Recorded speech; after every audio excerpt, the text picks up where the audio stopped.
Magandang araw po. Narito na po ang magiging lagay ng panahon ngayong araw ng Biyernes, November 24, 2023.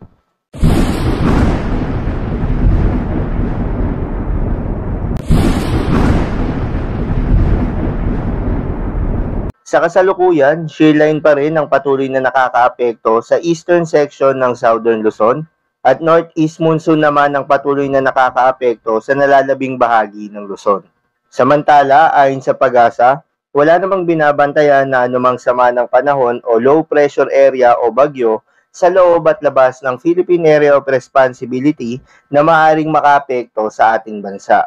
Para sa lagay ng panahon ngayong araw sa Luzon, asahan ng maulap na papawirin na may kasamang mahinang pag-ulan sa Cagayan, Isabela, Quezon at Aurora, as well as eastern section ng Cordillera Administrative Region na dulot yan ng northeast monsoon o hanging amihan. At ang Bicol Region ay patuloy na makararanas ng mga pag-ulan o kalat-kalat na pag-ulan, pagkidlat at pagkulog. Dulot naman yan ng shearline o yung banggaan ng malamig na northeast monsoon at mainit na hangin galing sa karagatang Pasipiko. Para sa nalalabing bahagi ng Luzon, fair weather condition ngunit meron pa ring tsansa ng pulu-pulong mga pag-ulan, kadalasan yan ay sa hapon o gabi. Para naman sa lagay ng panahon sa Visayas at Mindanao, asahan ng fair weather condition sa malaking bahagi ng Visayas pati na rin sa Mindanao.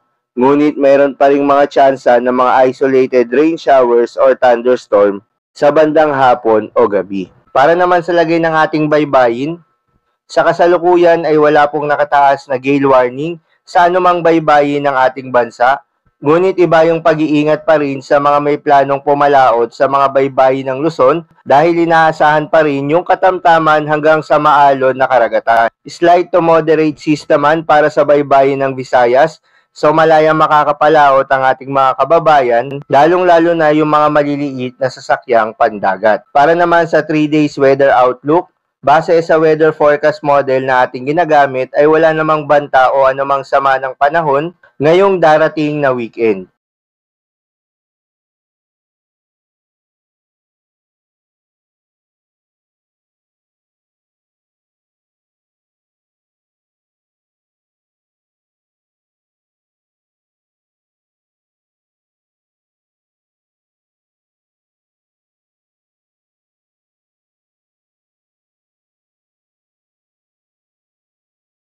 So, yun lang po muna para sa lagay ng panahon ngayong araw ng Biyernes. Keep safe, everyone.